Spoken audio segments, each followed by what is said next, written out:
కాళేశ్వరం లేకుండానే మీరు అధిక దిగుబడి సాధించారు.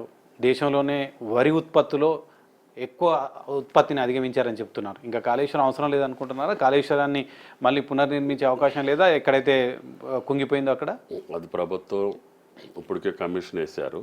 కమిషన్ నిర్ణయం వస్తుంది త్వరలో.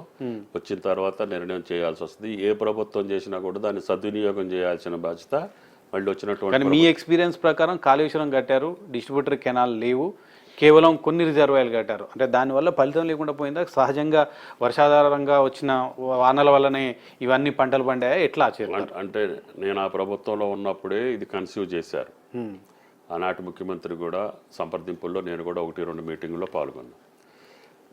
దాన్ని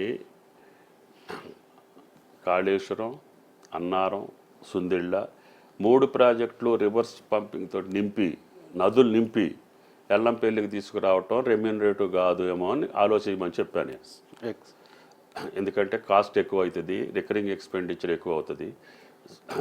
లిఫ్ట్ ఇరిగేషన్స్ పెట్టుబడి కంటే తర్వాత వచ్చేటటువంటి పవర్ బిల్స్ కానీ తర్వాత నిర్వహణ కానీ రిజర్వాయర్ ఇప్పుడు కాళేశ్వరం నుంచి అన్నారం మొత్తం నింపి, అన్నారం నుంచి సుందిళ్ళ మొత్తం నింపి, ఆ లోపల గోదావరి వస్తే ఈ నీళ్ళన్నీ మళ్ళీ సముద్రానికి వెళ్ళే 2-3 ఏళ్ళుగా అదే జరుగుతున్నట్టు.